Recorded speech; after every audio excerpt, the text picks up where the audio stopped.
Let's turn to 1 Samuel chapter 4 this evening, and we're going to look at the first few verses, 1 Samuel chapter 4. If my voice sounds a little deeper tonight than usual, it's always a bit deep. My voice is adjusting back to singing and preaching. I've been quiet for the last couple of weeks as we've been gone on vacation, and that's good for me to do now and then, but thank you for your patience with my voice tonight. Let's stand together if we're able to do so. 1 Samuel chapter 4, and we're going to begin in verse 1 and read down through verse 11. 1 Samuel chapter 4, and let's look at verse 1 down through verse 11. And we've been working through this book of 1 Samuel and looking at he reigns and how godly influence can be exerted and through the life of Samuel. 1 Samuel chapter 4, let's begin in verse number 1. And the word of the Lord Samuel came to all Israel. Now Israel went out against the Philistines to battle and pitched beside Ebenezer, and the Philistines pitched in Aphek. Verse 2, and the Philistines put themselves in array against Israel, and when they joined battle, Israel was smitten before the Philistines, and they slew of the army in the field about 4,000 men. And when the people were coming to the camp, the elders of Israel said, Wherefore hath the Lord smitten us today before the Philistines? Let us fetch the ark of the covenant of the Lord out of Shiloh unto us, that when it cometh among us, it may save us out of the hand of our enemies. So the people sent to Shiloh that they might bring from thence the ark of the covenant of the Lord of hosts, which dwelleth between the cherubims, and the two sons of Eli, Hophni and Phinehas, were there with the ark of the covenant of God. Verse 5, and when the ark of the covenant of the Lord came into that camp, all Israel shouted with a great shout, so that the earth rang again. When the Philistines heard the noise of the shout, they said, What meaneth the noise of this great shout in the camp of the Hebrews? And they understood that the ark of the Lord was come to the camp. Notice verse 7, and the Philistines were afraid, for they said, God is come into the camp. And they said, Woe unto us, for there hath not been such a thing heretofore. Woe unto us, who shall deliver us out of the hand of these mighty gods? These are the gods that smote the Egyptians with all the plagues in the wilderness. Be strong and quit yourselves like men, O ye Philistines, that ye be not servants unto the Hebrews, as they have been to you. Quit yourselves like men and fight. Verse 10, the Philistines fought, and Israel was smitten, and they fled every man into his tent, and there was a very great slaughter. Notice this, for there fell of Israel 30,000 footmen. Verse 11, and the ark of God was taken, and the two sons of Eli, Hophni and Phinehas, were slain. So we're looking at influence and how God can use even difficult circumstances to position us for influence. Tonight, for a few minutes, I want to look at this, the setback of influence, the setback of influence. Let's pray. Father, thank you for your goodness. Thank you for the privilege it is to study your word tonight. Pray, Father, as we gather that you would allow us to see circumstances, both the pros and cons of our day-to-day. Lord, that you are positioning us as salt and light.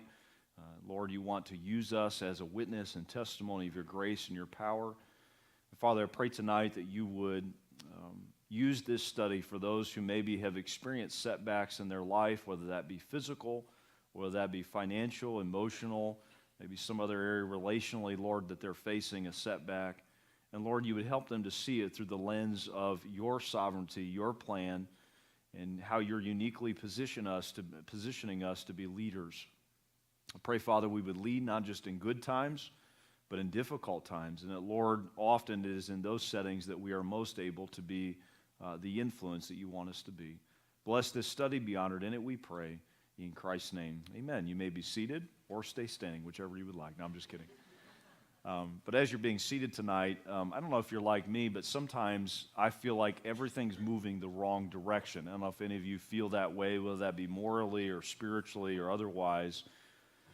And there was an interesting story in the news this past week, an unfortunate story, actually it's been a couple of weeks ago, of a discount that a restaurant was given, and the article was of the owners of a cafe called Starter's Cafe in Cheviot, Ohio. I have no idea where that's at, somewhere in Ohio, a small town here in Ohio.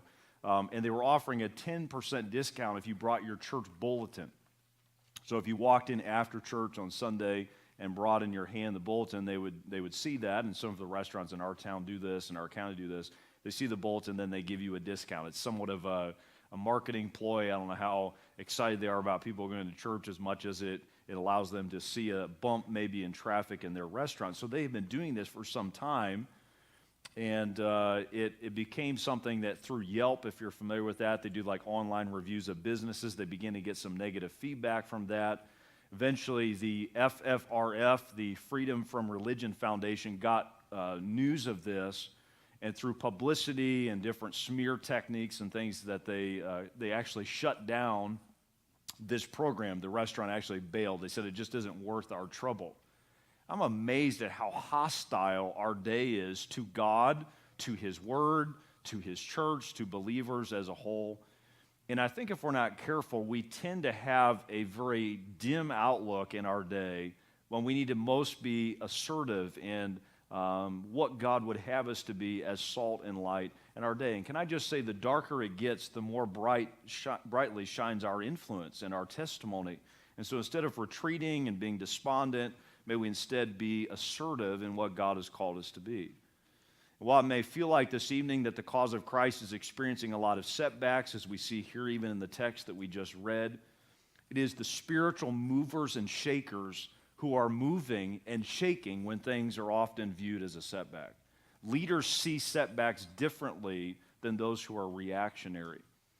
Now, in our text this evening, you will notice that the primary enemy that's described are these Philistines. This past week, we had the privilege of going to Sight and Sound Theater in Branson, and the play they were putting on was Samson. And so kind of in my head is the Philistines, just some of the imagery and the graphical portrayal of their viciousness. And the Philistines, during the end of the Judges period, and now it spills into 1 Samuel, were the primary enemies and antagonists, if you will, of God's people, and often were oppressing them, and God used them even to judge and to chastise His people.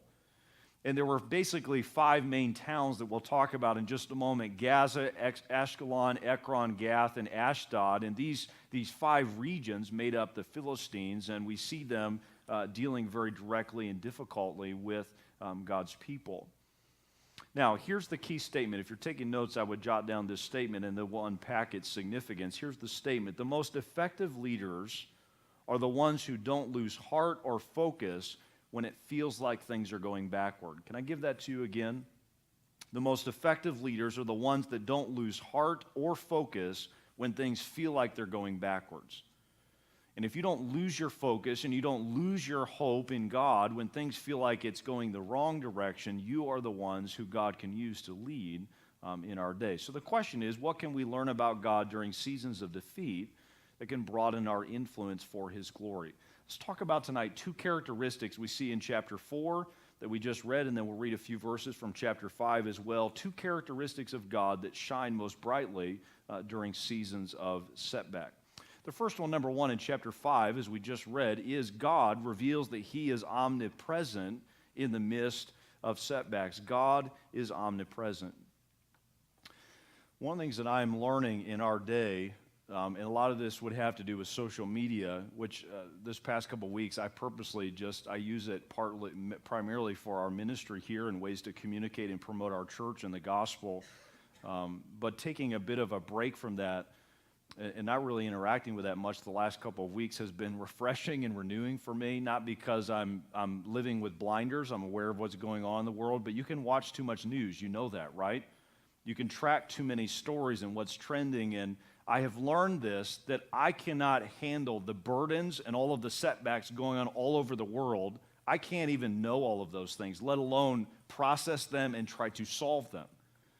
And can I just remind you tonight, God can handle that. He is sovereign. This world's just a speck in the grand scheme of things, and everything's right on track, and He's in control, and He is omnipresent. He is able to handle all things in all places, and we must rely upon Him during seasons of setback. The word omnipresent means all present, and we see here that God uses this season in Israel's history to raise up a new leader as the previous generation of leadership is phased out due to their unfaithfulness. All right, let's talk about a few areas that we see God's omnipresence demonstrate. Number 1, we see His omnipresence despite the superstition of the day. Go back to the text here and look, if you will, at the superstition that just exudes from God's people. All right, in verses 1 and 2, to kind of set up the story, you have the Philistines attacking. The Israelites become desperate. And in verse number 3, notice it again, it says, "And when the people were coming to the camp, the elders of Israel said, Wherefore hath the Lord smitten us today before the Philistines. Let us fetch the ark of the covenant of the Lord out of Shiloh unto us, that when it cometh among us, it may save us out of the hand of our enemies. And so we see this superstition. Jot down two things underneath of that God convicts the nation of Israel with during this season of setback. Number one, through external superstition. They were focused on the externals. Now, did you notice the pronoun that's used in verse 3? It says, notice in the middle of the verse, it says, let us fetch the ark, that when it cometh among us, it may save us. No pronoun he, it's an it. Their superstition, they were looking to superstition to deliver them, to help them in the midst of a season of setback, and it was a focus upon the externals. Though the ark did represent the presence of God in battle, it was only God's presence when they carried it by faith and as he was leading them. In verse 3, you don't see God leading them, do you? They're doing their own thing, trying to manage the crisis and to do so in a superstitious manner. May I just say tonight, our confidence in God during seasons of setback is not found in external trends or tools, but it is in internal trust in God. We just stay on God. We stay in God. We rely upon him, he who is a spirit. And so God is omnipresent. Despite all the superstition of our day and all of those looking for signs and miracles and external things, our faith must be grounded in the Word of God. And I have found this to be my tendency when things are going poorly.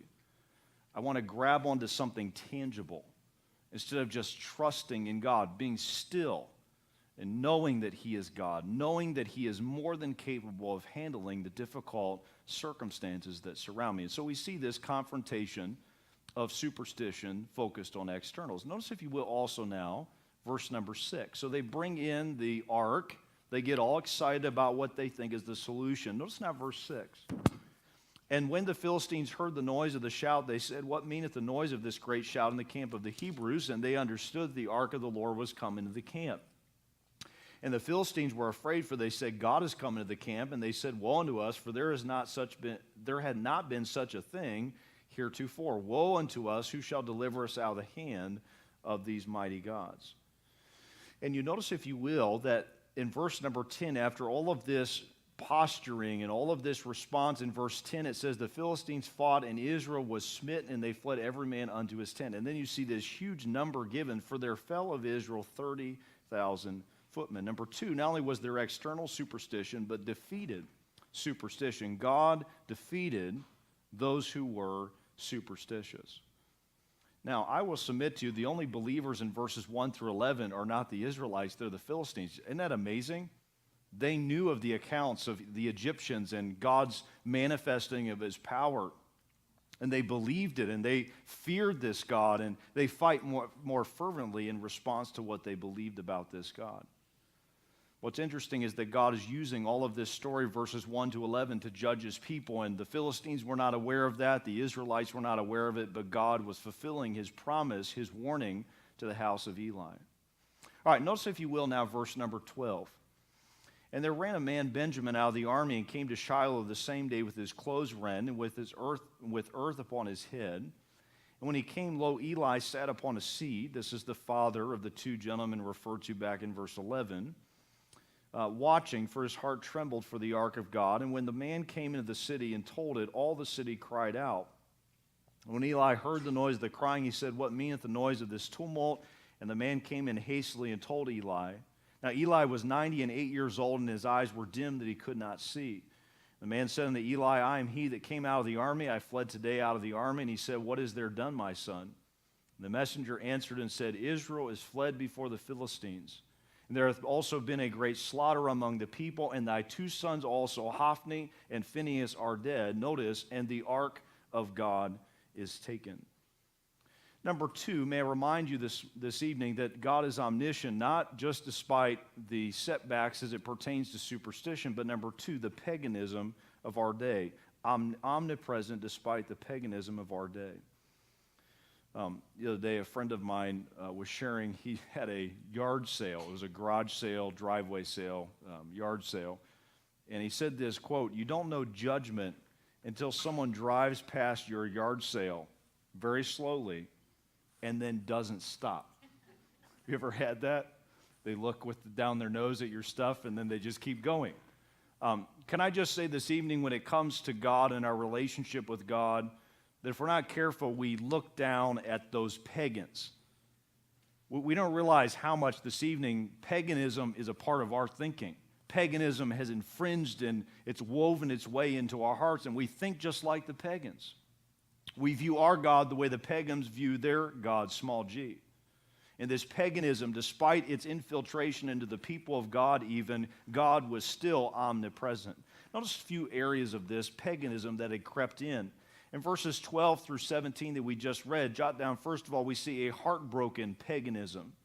There is a brokenness. They're weeping. You notice back in verse number 14, and Eli heard the noise of the crying. And he said, what meaneth the noise of this tumult? There was a hopelessness. They had lost the ark. They had lost the priest. There was no hope. Just like the pagan folks around them, they saw no reason to have hope for the future.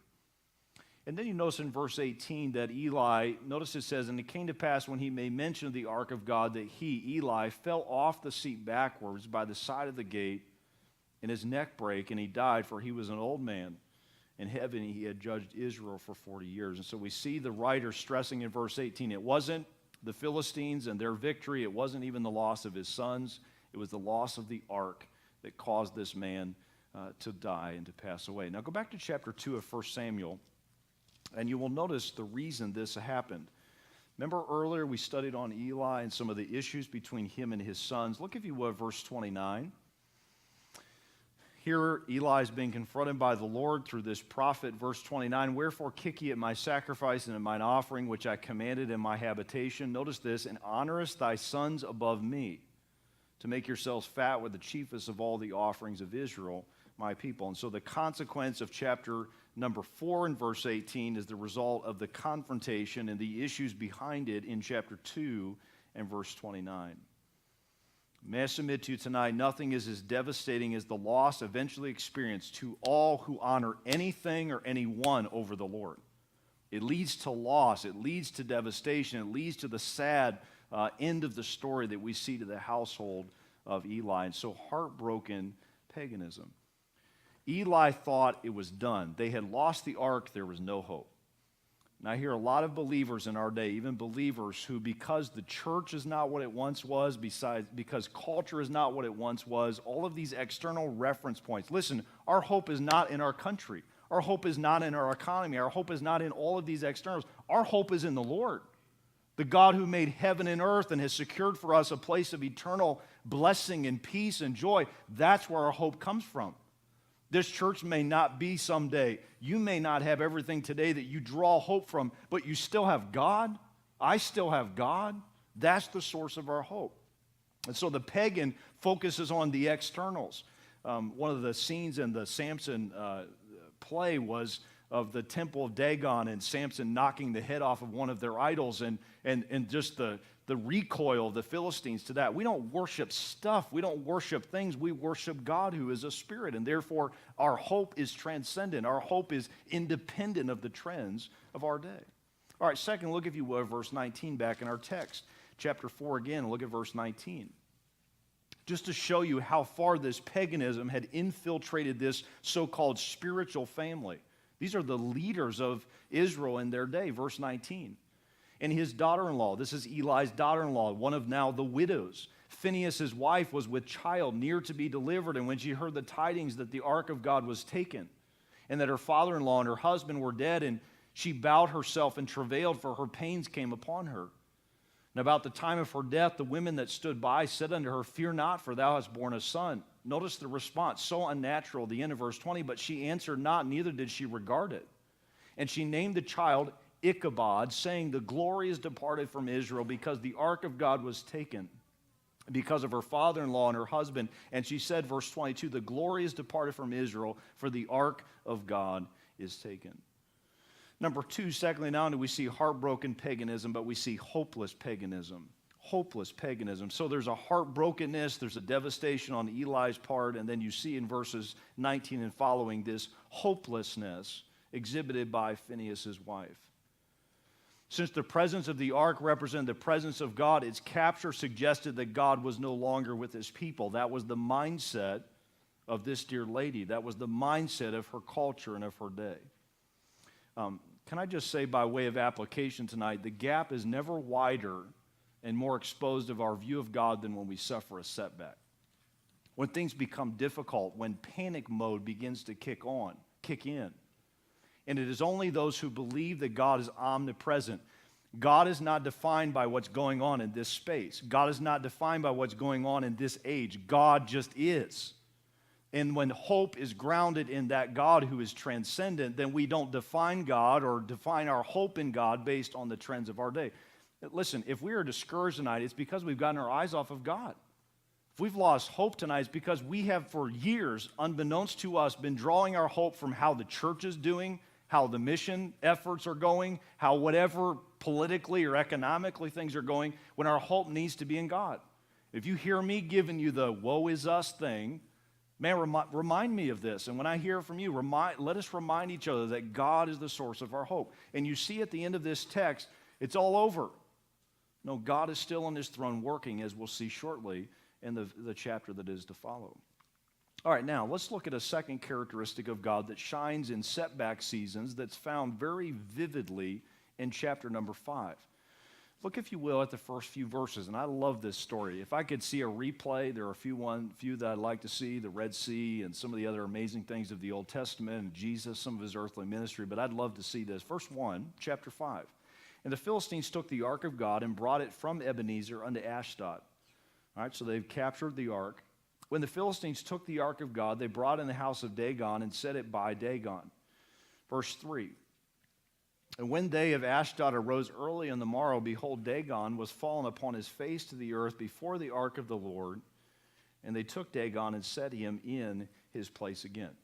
All right, so the first thing that shines during setback for leaders, those who want to see God do great things, is we see his omnipresence. Number 2, we see his omnipotence.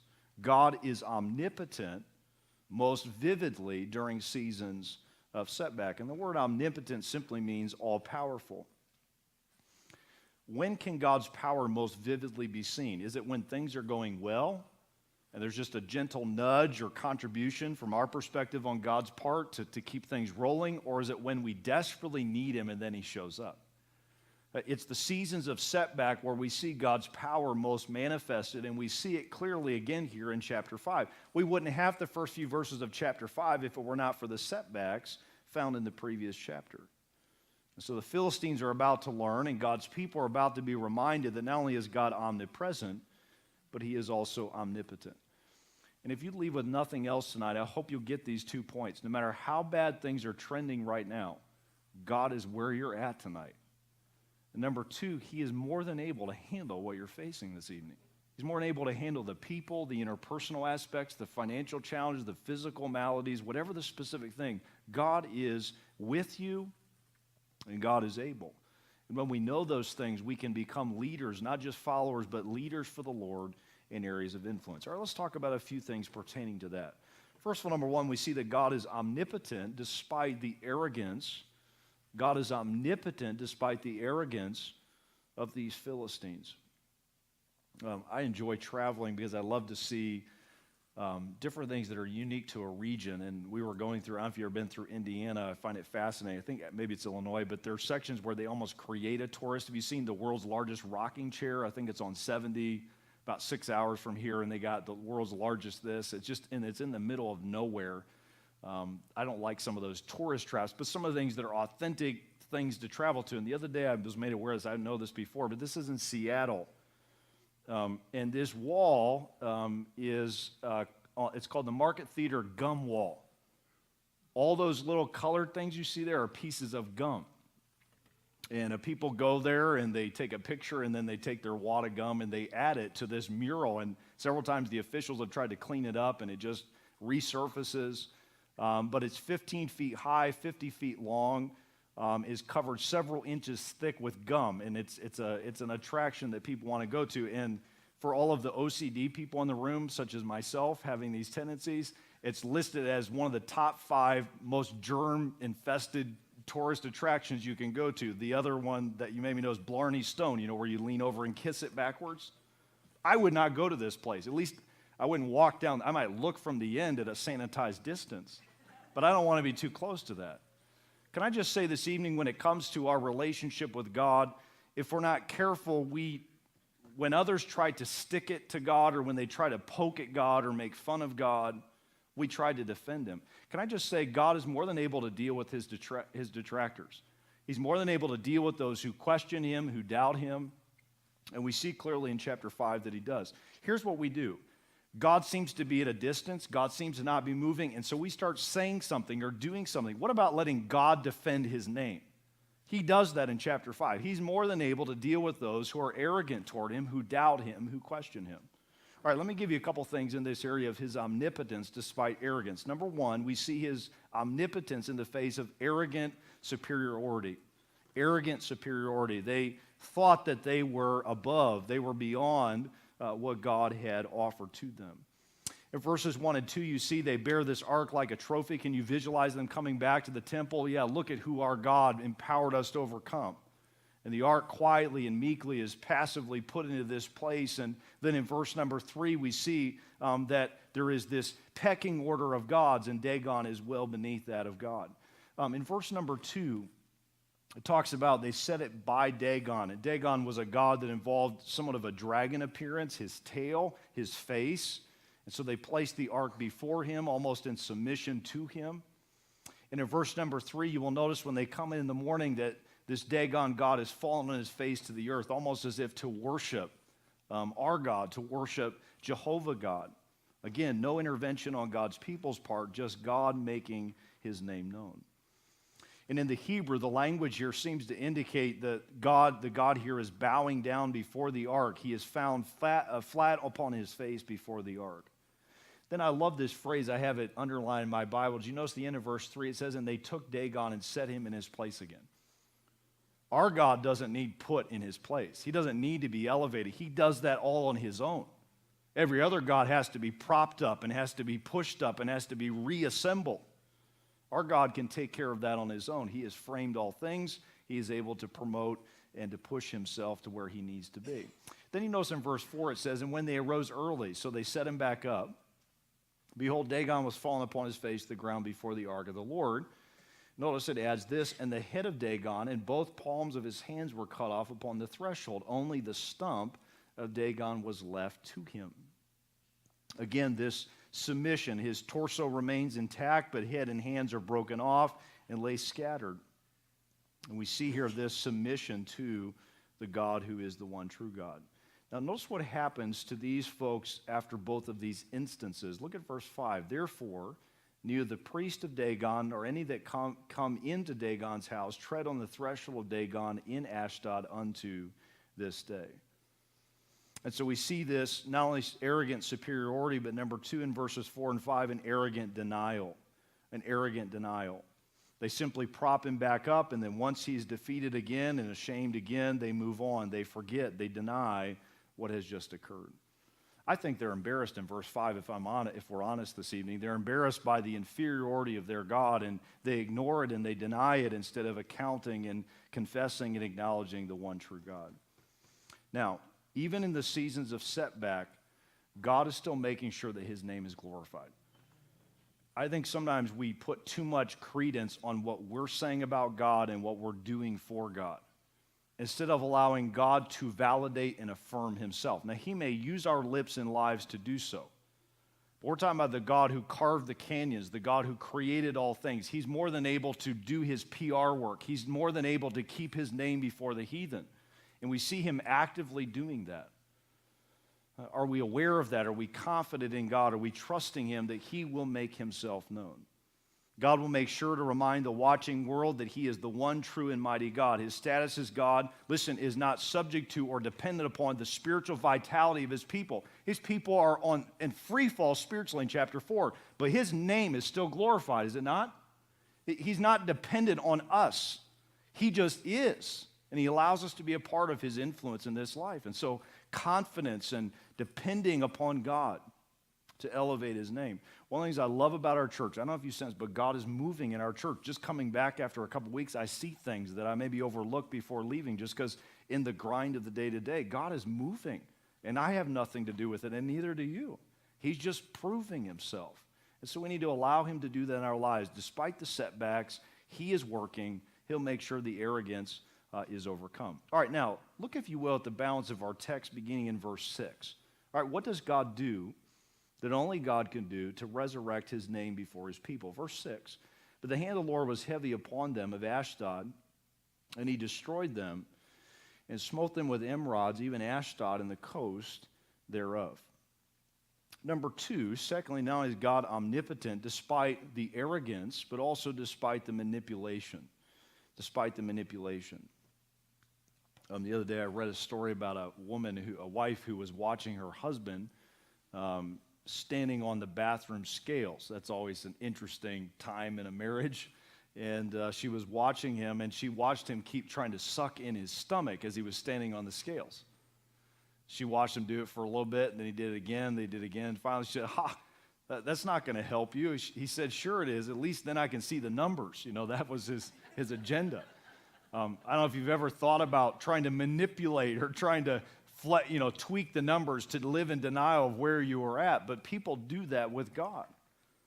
And I will tell you, one of the things that most gets me and it just irritates me is seeing people trying to use God, seeing people trying to manipulate God. And can I just tell you, it is not our job to deal with those attempts. Ultimately, God will not be manipulated. He will make sure that his name and his truth dominates the day, wins the day, and he's more than able to deal with that. All right, let me give you a couple of things we see in the text of their manipulativeness. Number one, you see manipulative irresponsibility in verses 6 through 10. We read verse 6. Let's go on. And when the men of Ashdod saw that it was so, they said, the ark of the God of Israel shall not abide with us, for his hand is sore upon us, and upon Dagon our God. They sent thereof and gathered all the lords of the Philistines unto them, had a big meeting, and said, what shall we do with the ark of the God of Israel? And they answered, let the ark of God be carried about unto Gath. And they carried the ark of the God of Israel about thither, and it was so that after they carried it about, the hand of the Lord was against the city with a very great destruction, and he smote the men of the city, both small and great, and they had emerods in their secret parts. And so we see this trying to manipulate, trying to meeting their way out of this situation. There's no conference meeting. There's no way to navigate God or to deal with God in a conference room. There's no way to administer God out of our lives. He will be who he is. And so we see them trying to deny God's judgment and God's consequences in their midst. The reference here seems to be, sorry to be so blunt, but seems to be a reference to hemorrhoids and seems to be very painful, personal kind of injury and pain and discomfort that God is bringing upon these people who are trying to manipulate God. In verses 7 to 9, they start moving God around. They try to move him to another city and trying to control him and distance him from them, and yet he still brings about this destruction. All right, notice now verse 10. Therefore, they sent the ark of God to Ekron. So they tried these other two, and it came to pass as the ark of God came to Ekron, notice this, that the Ekronites cried, saying, they have brought about the ark of God to us to slay us and our people. Verse 11, so they sent and gathered together all the lords of the Philistines and said, send away the ark of God of Israel and let it go again to his own place, that it slay us not and our people. For there was a deadly destruction throughout all the city. The hand of God was very great. Heavy there. Number two, not only manipulative irresponsibility, but manipulative reduction. They sought to reduce God. How foolish of them to think that by moving this ark, this religious artifact, that somehow they were moving God away from them. They were moving their responsibility and accountability to this God away from them. We cannot do so. We cannot reduce God to one space. And you see kind of the same mindset. When the ark left Israel, they thought God had left them. And the Philistines, when they sent it to the other city, God has left us. That's the thinking of a pagan. That's the thinking of our world. God is in a box. When the God that we worship and the God that we serve cannot be put in a box, he is sovereign. He is overall. And though it may seem naive to us as modern readers of the text, people of all times have attempted to put God in a box. and to manipulate him, to reduce him down to something they can control, and something that fits their convenience. Setbacks may remind you this evening, allow God to clear up a reduced view of him as God. One of the reasons, and here's just something for you to maybe ask tonight that I think might open a portal to God's perspective on where you're at, is could it be God has allowed the setback in your life to blow the lid off the box you've always tried to keep him in?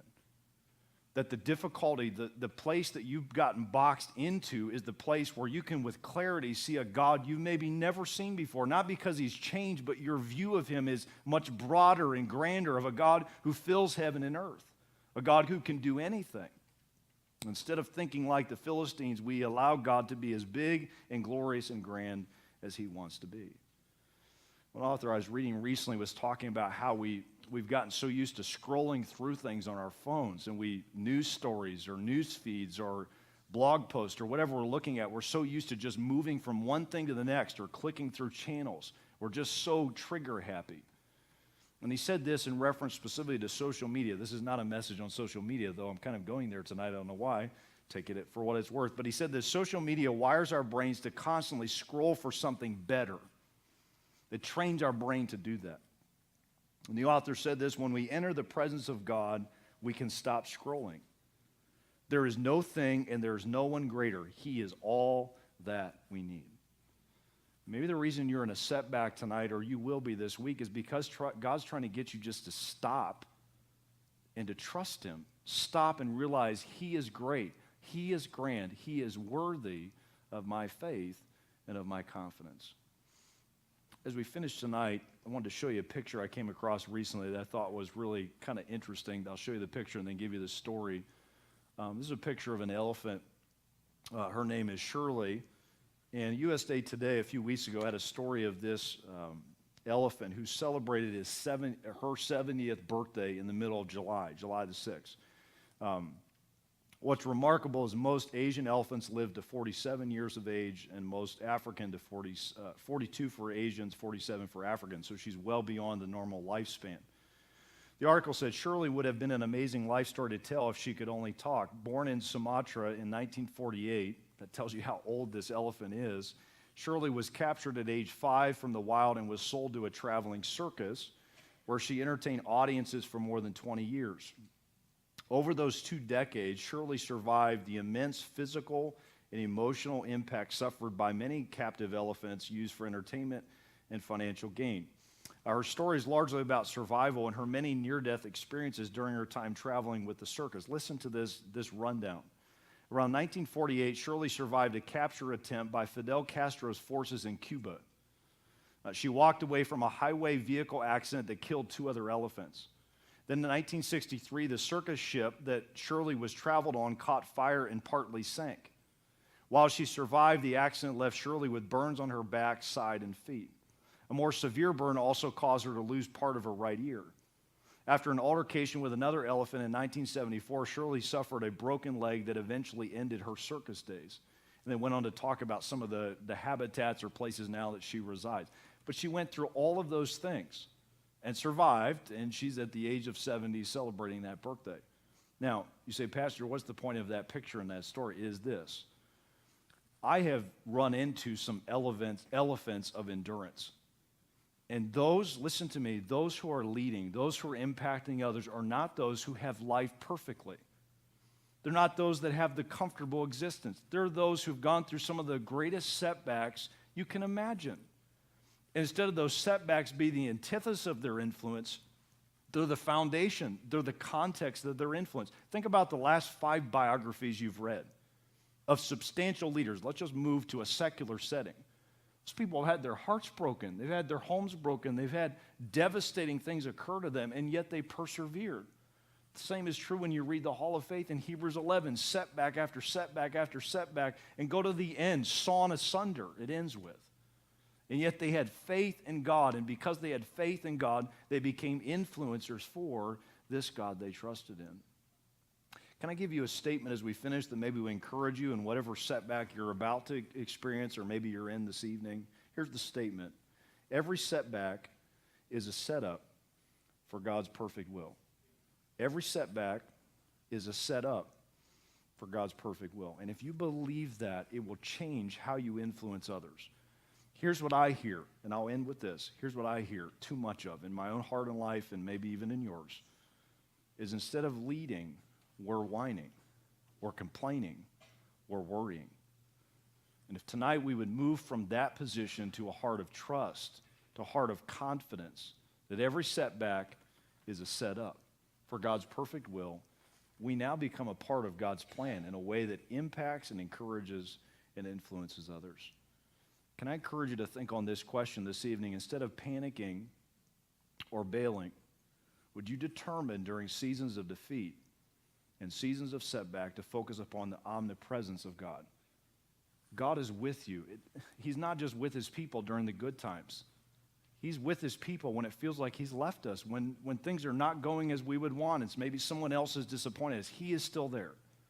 And number two, instead of bailing and worrying and fretting, would you allow God's not only his omnipresence, but his omnipotence? He's just as powerful today as the high water point of the Christian faith when they turned the world upside down in just a few years. He's just as powerful as he's ever been when he carved the canyons, when he did his creative work, when he sent his son. Every moment, his power is just as relevant tonight as it's ever been.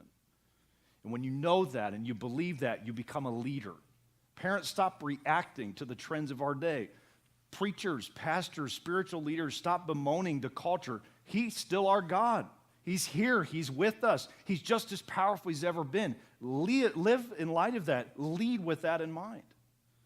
When we do so, we'll inspire the next generation, and we'll see the Samuels of our day being raised up as the Phinehas's and Hophnies are phased out. God will raise up from the setback the next generation of leaders.